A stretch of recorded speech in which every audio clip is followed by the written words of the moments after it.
요한계시록 1장을 설교하면서 오늘도 변함없이 강조해야 할 것이 있습니다. 계시록이 편지라는 사실입니다. 잊으시면 안 돼요. 그래서 1장의 내용이 아주 중요합니다.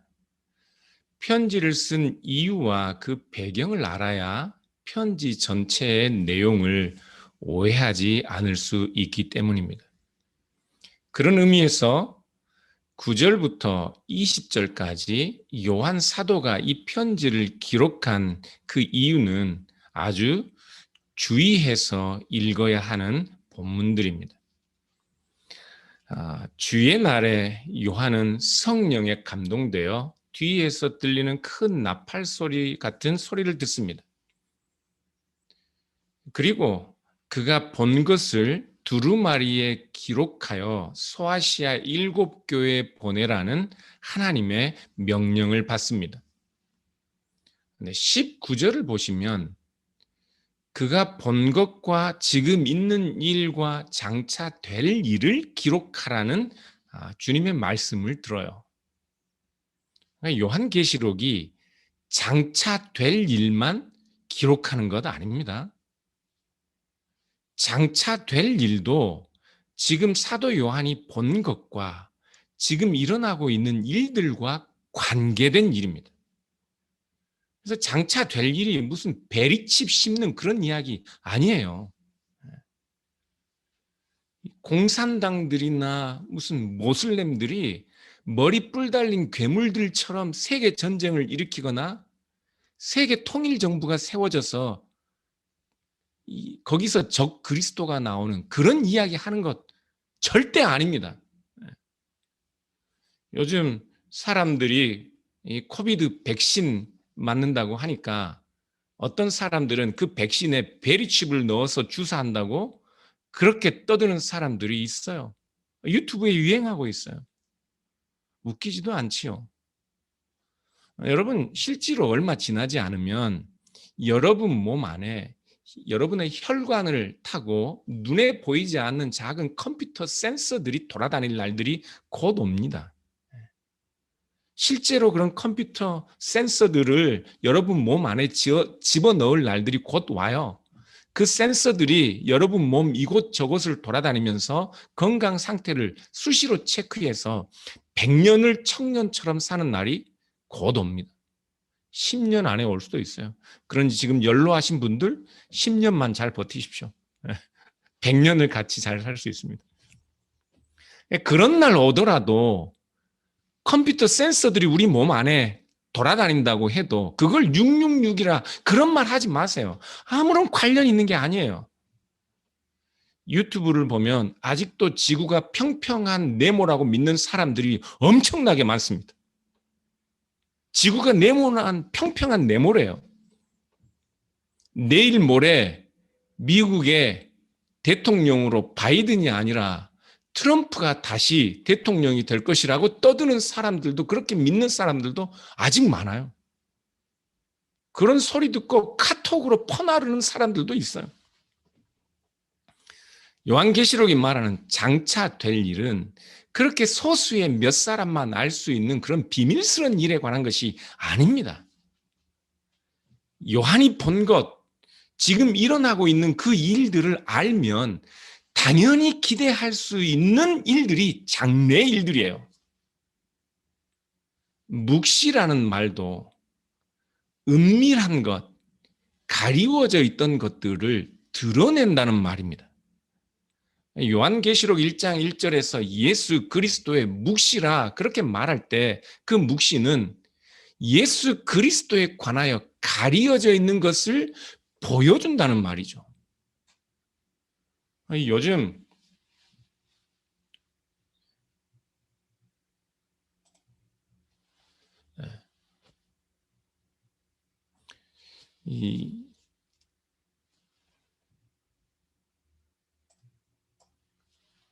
죄송합니다. 컴퓨터가 또 말썽이네요.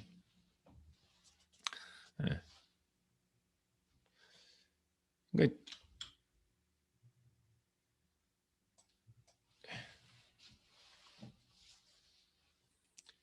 묵시라는 말이 다니엘서 2장에 7번 나옵니다. 나타낸다는 말입니다. 무엇을 나타냈어요? 다니엘서 2장을 보면 바벨론의 왕 느부갓네살이 낮에 꿈을 꿔요. 그런데 그 꿈이 너무 생소해서 생생해서 마치 신의 계시를 받은 것 같았어요. 그래서 그 꿈이 너무 특별하고 그런데 그 꿈의 내용을 알지 못해서 느부갓네살 왕이 마음이 심히 번잡합니다. 바벨론의 온갖 지혜자들, 술사와 박수들을 불러요. 그리고 자기가 꾼 꿈을 맞춰 보고 그 꿈을 해석까지 하라고 그렇게 요구합니다. 그런데 아무도 알아맞추지 못하죠. 왜냐하면 묵시가 없기 때문이에요. 그들에게 알려진 것이 없기 때문이죠. 그런데 하나님께서 다니엘에게 왕의 꿈을 알려줍니다. 그래서 다니엘이 느부갓네살 왕의 꿈을 말하고 해석해 주죠. 다니엘이 왕에게 그의 꿈을 해석해 주면서 하나님이 은밀한 것, 장래의 일을 왕에게 보여주셨다고 말하는데 거기서 보여주셨다는 말이 바로 묵시입니다. 감추는 것이 아니라 보여주는 거예요. 그 꿈은 이런 내용입니다. 느부갓네살 왕이 장래의 일을 생각하고 있을 때 환상으로 큰 신상을 봐요. 신상은 매우 크고 광채가 나고 무섭기까지 해요. 머리는 순금으로 되어 있고 가슴과 두 팔은 은이고 배와 넓적다리는 노시고 종아리는 쇠고 발은 새와 진흙으로 되어 있어요. 그런데 돌이 하나 공중으로 떠오르더니 그 신상을 다 부서뜨리고 신상을 쳤던 그 돌은 큰 산을 이루고 온 세상에 가득한 것이죠. 이 꿈을 해석한 것이 바로 묵시예요. 그래서 이 묵시가 말씀하는 장래의 일, 그것을 다니엘서 2장 44절은 이렇게 말씀하고 있습니다. 다니엘서 2장 44절인데요. 구약 성경으로 제가 가지고 있는 책 1235쪽이에요. 1235쪽 같이 한번 읽어 보겠습니다.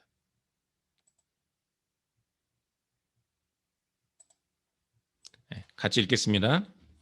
이 여러 왕들의 시대에 하늘의 하나님이 한 나라를 세우시리니 이것은 영원히 망하지도 아니할 것이요 그 국권이 다른 백성에게로 돌아가지도 아니할 것이요 도리어 이 모든 나라를 쳐서 멸망시키고 영원히 설 것이라. 지금 느부갓네살 왕이 본 신상은 느부갓네살 왕이 다스리고 있던 바벨론 제국과 그 이후에 세워질 페르시아 제국 그리고 헬라 제국, 로마 제국을 가리킵니다.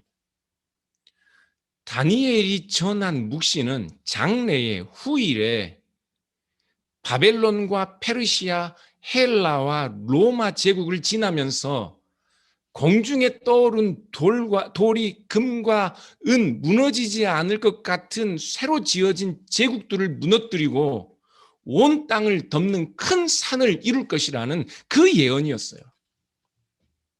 그러니까 세상을 지배하는 제국들의 시대가 가고 장차 영원히 무너지지 않는 하나님의 나라가 세워질 것이라는 예언이었죠. 그것이 묵시였어요. 다니엘서 2장의 묵시가 예언하는 이 장차 될 일, 후일에 될 일을 요한계시록 1장 1절은 속히 일어날 일로 말씀하고 있는 것입니다.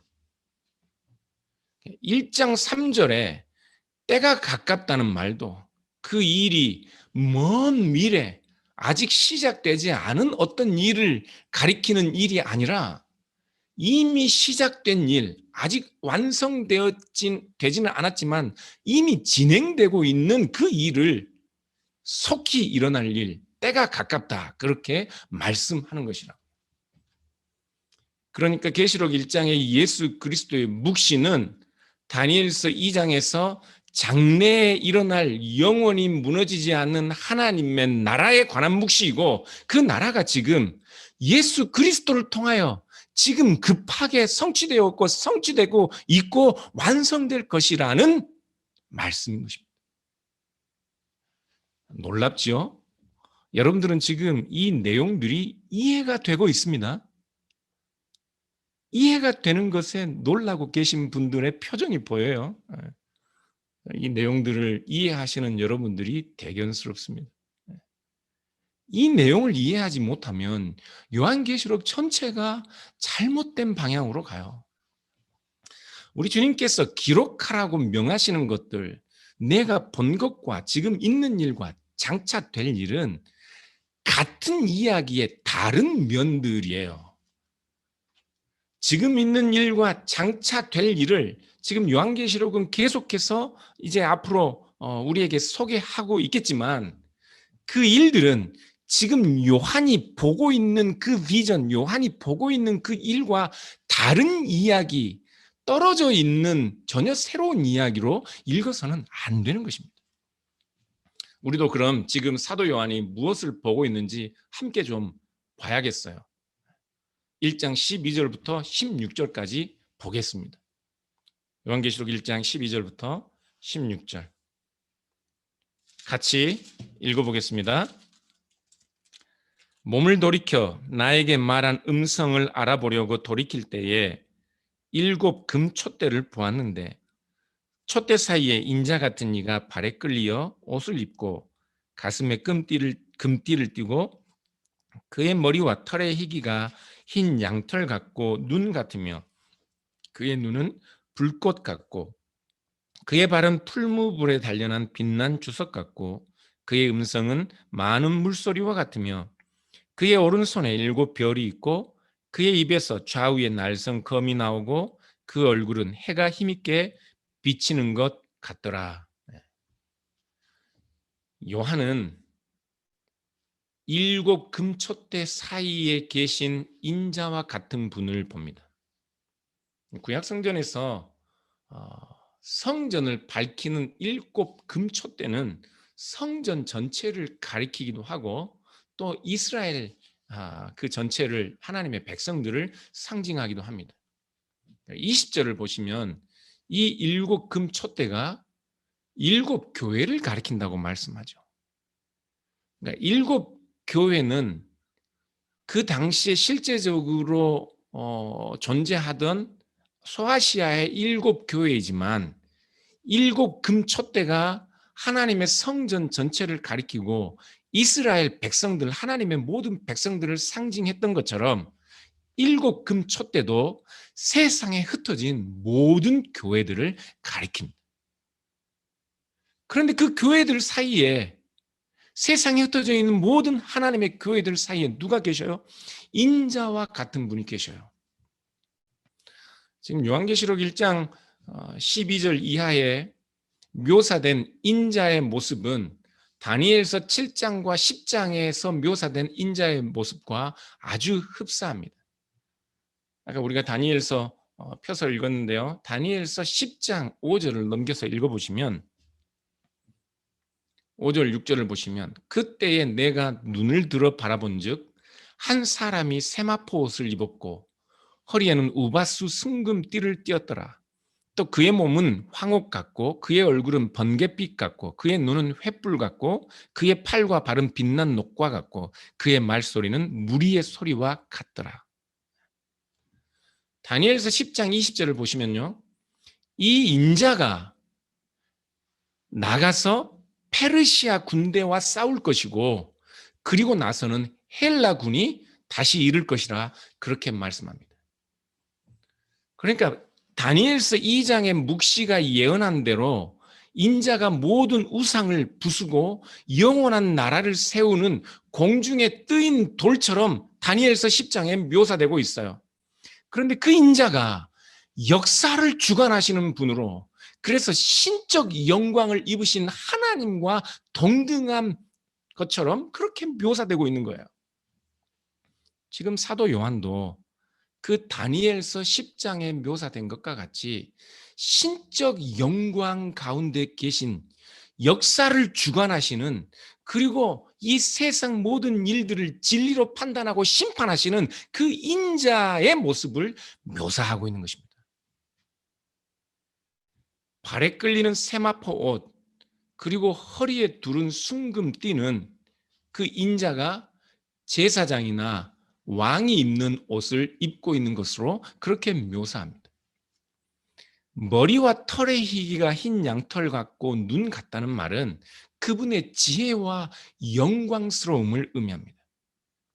그의 눈은 불꽃 같다, 횃불 같다. 이 말은 그의 눈은 모든 것들을 꿰뚫어 보시고 그 앞에 어떤 거짓된 것도 설 수 없는 엄위한 심판자의 모습을 묘사하고 있습니다. 발은 풀무불에 단련한 빛난 주석 같다는 말은 풀무불에 단련된 것과 같은 진리, 그 견고한 진리 위에 서 있는 흔들림 없는 권위를 상징합니다. 그의 음성이 많은 물소리와 같다는 것 역시나 인자와 같은 분의 신적 영광을 상징하는 말입니다. 불꽃 눈, 풀무에 단련된 빛난 주석 같은 발, 맑은 물소리 같은 음성은 다니엘서 7장 9절에서는 하나님, 옛적부터 계신 하나님을 묘사하는 그런 표현들입니다. 그렇기 때문에 지금 계시록 1장 12절 이하에서 인자와 같은 분, 사도 요한이 본 그 인자는 하나님과 동등한 분으로 묘사되고 있다고요. 그의 오른손으로 별들을 붙들고 계신 것도 신성에 대한 표현입니다. 고대인들은 별들이 인간의 운명을 결정한다고 그렇게 여겼어요. 그래서 그의 오른손으로 별들을 붙든다는 것은 인간의 운명, 인류의 모든 역사를 주관하시고 그것들을 결정하시는 신적 능력과 영광을 상징한다고요.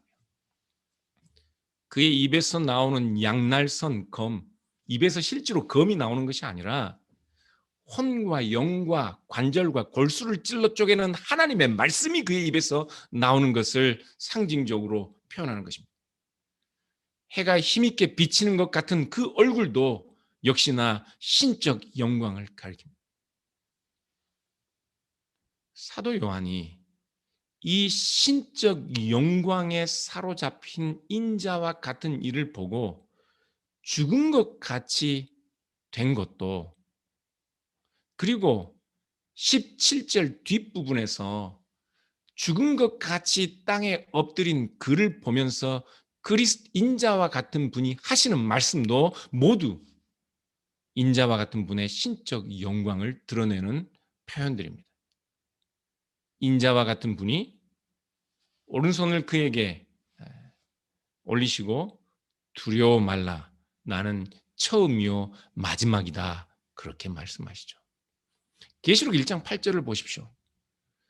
알파와 오메가라, 이제도 있고 전에도 있었고 장차 올 자요 전능한 자라는 이 표현이 누구를 가리키는 말씀이었습니까? 하나님을 가리키는 말씀이었습니다. 그런데 처음이요 마지막이라 하나님을 가리키던 그 표현이 지금 인자와 같은 분에게 적용되고 있어요. 그래서 여러분, 지금 우리가 삼위일체 관해서 공부하고 있지만 공교히 만들어낸 이야기가 아닙니다. 교회가 세워지면서부터 그리스도와 성부 하나님이 그 신적 영광과 능력과 권세가 영원토록 동일한 분이라는 그런 신앙 고백들이 있었다고요. 본문 18절에도 곧 살아있는 자라 내가 전에 죽었었노라, 볼지어다 이제 세세토록 살아있어 사망과 음부의 열쇠를 가졌다, 그렇게 말씀하고 있습니다. 처음과 끝이신 분, 전에 죽었던 분, 그러나 지금 살아계셔서 이 세상 모든 인류의 역사를 심판하실 분, 그분, 인자와 같은 분, 그분이 누구를 가리키고 있습니까? 네. 십자가에 죽으신 예수 그리스도입니다.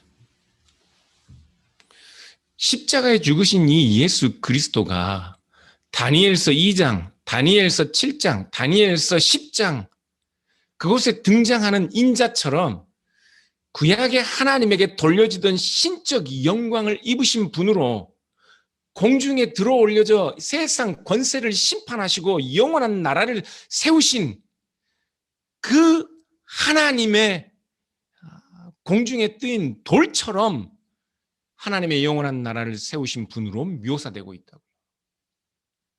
다니엘서 2장에 묵시된 그 예언이 그리스도와 함께 성취된 것입니다. 처음과 끝이신 하나님의 신적 영광으로 세상의 모든 운명과 역사를 주관하시는 하나님으로 지금 그리스도는 성자 하나님께서는 그가 세우신 하나님의 나라, 그가 세우신 교회, 그 백성들 가운데 서 계신 거예요. 사도 요한은 그것을 본 것입니다. 그것이 예수 그리스도의 묵시입니다. 당시 소아시아 7 교회들은 심각한 박해와 시험과 유혹 가운데 있었습니다. 그러나 교회들이 그리스도의 이름 때문에 당하는 박해와 환난이 크고 지금 그들이 당하는 세상의 온갖 유혹들이 너무 심각하지만 그럼에도 불구하고 그들이 살고 있는 나라는 예수 그리스도와 함께 세워진 하나님의 나라이며 십자가에 죽으신 그 그리스도께서는 지금 이 심각한 박해 가운데서도 그 교회들 가운데, 그 백성들 가운데, 그 성도들과 함께 영광스럽게 임재하고 계신다. 그러니 너희가 당하는 환난 때문에, 너희가 당하는 시험과 유혹 때문에 넘어지지 말아라. 그 이야기를 하고 있는 거예요. 십자가에 죽으신 그리스도께서 그의 영원한 나라, 다니엘서 2장에서 예언한 그 영원한 흔들리지 않는 나라를 세우셨다. 그 나라를 세우신 그리스도께서 지금 너희와 함께 계신다. 그리고 그가 장차 그의 입에서 나오는 날선 양날선 검처럼 그 예리한 진리의 말씀으로 이 세상을 심판하시고 너희가 사는 그 나라를 완성하실 것이다. 그래서 19절은 그러므로 너는 내가 지금 본 것과 지금 있는 일과 장차 될 일을 기록하라. 그렇게 말씀하시는 것이라. 본문 20절을 보십시오. 계시록 1장 20절 같이 읽어보겠습니다. 내가 본 것은 내 오른손에 7 별의 비밀과 또 7 금촛대라. 7 별은 7 교회의 사자요 7 촛대는 7 교회니라. 7 별의 비밀과 7 금촛대. 여기서 비밀이라는 말, 우리나라 말로는 비밀이라는 말인데 헬라어로는 미스테리온입니다. 그러니까 미스테리, 신비라는 말입니다. 그러니까 헬라 성경을 보면 20절이 신비라는 말이 맨 처음 나와요. 그런데 이 신비라는 말도 다니엘서 2장에 나오는 말입니다. 그럼 지금 계시록 1장 20절에서 말하는 이 비밀, 이 신비가 무엇을 말씀하고 있는 거예요? 인자와 함께 세워진 영원히 흔들리지 않는 나라에 관한 신비예요. 요한은 그 신비를 본 것입니다. 주님께서는 7 교회의 사자들을 붙들고 계셔요.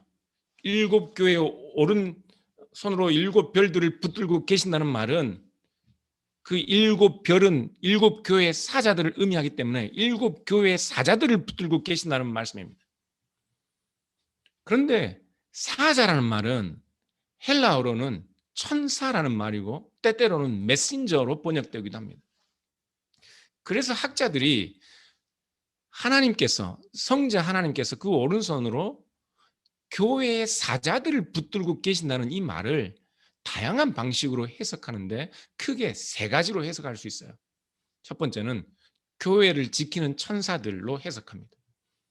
그래서 하나님께서 교회를 지키는 각 교회의 수호자들로 땅끝까지 모든 흩어져 있는 교회들에게 보낸 그 천사들을 붙들고 계신다. 그렇게 해석하는 학자들이 있어요. 두 번째는 그 사자들을 하나님께서 교회에 세우신 감독들, 목회자들, 교회의 대표자들로 해석하기도 합니다. 그래서 교회의 말씀을 가르치고 목회하고 교회를 대변하는 인간적인 대표자들, 그들을 붙드신다.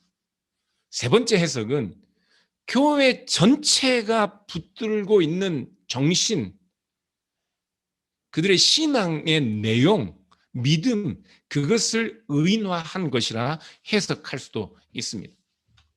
어떤 해석이 옳냐고요?